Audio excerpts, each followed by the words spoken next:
बिहार के मुंगेर में सोचिए मार्च 2026 की एक रात है। 4 दोस्त एक सफर पर निकलते हैं, पर यह कोई आम सफर नहीं था। ये वो सफर था जो उनकी यादों में हमेशा के लिए एक खौफ बनकर बस गया। और सबसे डरावनी बात, ये एक सच्ची घटना है। मरोगे तुम लोग, मरोगे आज। ये खौफनाक शब्द उस रात का क्लाइमैक्स थे। एक ऐसी रात जिसकी शुरुआत तो हुई थी दोस्तों की मस्ती और बेफिक्री से, लेकिन उसका अंत हुआ हाड़ कंपा देने वाले डर पर। तो सवाल ये है कि ये खौफनाक सफर आखिर शुरू हुआ कैसे? चलिए कहानी के किरदारों से मिलते हैं। 4 बचपन के दोस्त हैं, अभिषेक, आकाश, अर्चित और प्रियांशु। कॉलेज की छुट्टियों में सब साथ आए थे और कुछ एडवेंचरस, कुछ रोमांचक करने के लिए बेचैन थे। अब इन दोस्तों के ग्रुप की जो डायनामिक्स थी वो काफी दिलचस्प थी, और इसकी सबसे बड़ी वजह था प्रियांशु। वो खुद को ग्रुप का लीडर समझता था। 6 फुट 2 इंच का एक ट्रेन्ड फाइटर, थोड़ा घमंडी, थोड़ा आक्रामक, और सबसे बड़ी बात, वो अपनी काली थार में हमेशा 2 लाइसेंसी हथियार लेके घूमता था। तो इनकी मंजिल क्या थी? एक मशहूर कुंड, मतलब गर्म पानी का एक सोता। दिन के वक्त ये जगह बहुत खूबसूरत टूरिस्ट स्पॉट होती थी, लेकिन जैसे ही अंधेरा होता था ये अपराधियों का अड्डा बन जाती थी। ये एक ऐसी हकीकत थी जिससे प्रियांशु को छोड़कर बाकी सब दोस्त न सिर्फ समझते थे बल्कि इससे थोड़ा डरते भी थे। तो यहीं पर असली टकराव शुरू होता है। बाकी दोस्त कहते हैं भाई वो जगह रात में सेफ नहीं है, चलो नहीं जाते। लेकिन प्रियांशु, उसका जवाब था, अरे मेरे होते हुए मेरे पास हथियार हैं, किसकी हिम्मत है जो हमें हाथ भी लगा दे।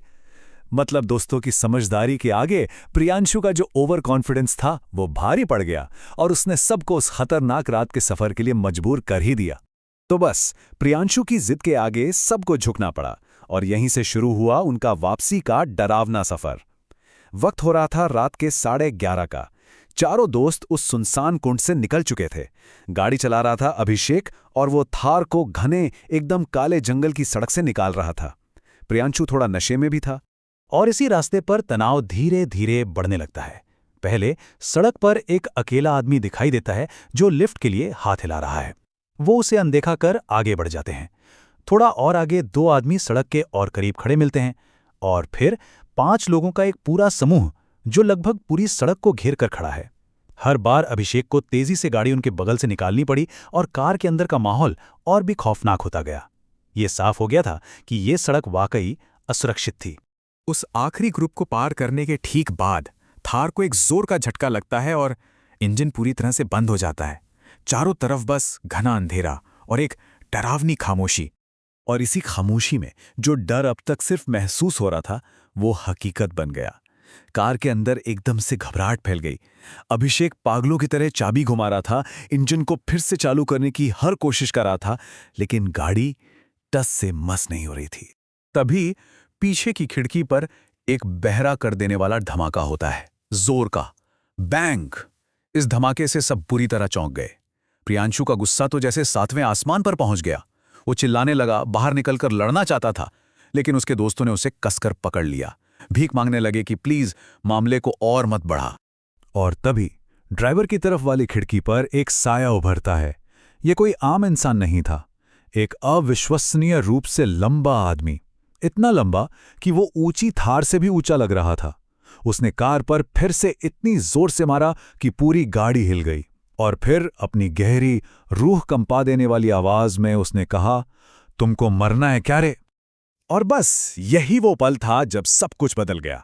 वो प्रियांशु जो कुछ देर पहले चिल्ला रहा था, मुझे बाहर निकलने दो, मैं उन्हें देख लूंगा, गोली मार दूंगा, अब एकदम जम गया था। उसका खून ठंडा पड़ चुका था। वो बस उस जीव को घूर रहा था जिसकी आंखों में पुतलियां ही नहीं थीं। उसे एहसास हो गया कि वो किसी इंसान का नहीं बल्कि एक पिशाच का सामना कर रहा है, एक ऐसी शैतानी ताकत का जिसका जिक्र सिर्फ पुरानी कहानियों में सुना था। वो डरावना पल जब उस जीव ने वो आखिरी शब्द कहे, मरोगे तुम लोग आज, और फिर पागलों की तरह हंसते हुए वो बस अंधेरे में गायब हो गया, जैसे कभी था ही नहीं। चारों दोस्त सदमे की हालत में सुन्न होकर वहीं बैठे रह गए। उसके जाने के बाद भी अंधेरा कम नहीं हुआ, बल्कि अब पीछे जो रह गया था वो था सिर्फ और सिर्फ खौफ। कार अभी भी चालू नहीं हो रही थी। चारों दोस्त उसी अंधेरे में फंसे हुए थे और बस यही सोच रहे थे कि अब क्या होगा। तब उन्होंने बचने की एक आखिरी कोशिश की। अर्चित को एक पुरानी मान्यता याद आई कि आग आग बुरी आत्माओं को दूर रखती है, तो उन्होंने सिगरेट जलाई। फिर उन्होंने पूरी आवाज में हनुमान चालीसा बजाना शुरू कर दिया। रोशनी और आस्था का ये जो कॉम्बिनेशन था, शायद उसी ने उनके डल को थोड़ा कम किया। और तभी प्रियांशु ने जोर से नारा लगाया, जय बजरंगबली। और जैसे ही अभिषेक ने चाबी घुमाई, इंजन गरज उठा। वो पलक झपकते ही वहां से निकल भागे। वो किसी तरह सुरक्षित घर तो पहुंच गए, लेकिन वो घटना उनकी यादों में हमेशा के लिए बस गई। और जो बात इसे और भी डरावना बनाती है, वो ये है कि वे सभी एक ही जैसा बुरा सपना देखते हैं। अक्सर एक ही रात में चारों सपने में उसी जीव को हंसते हुए देखते हैं। वो हंसी आज भी उनका पीछा करती है।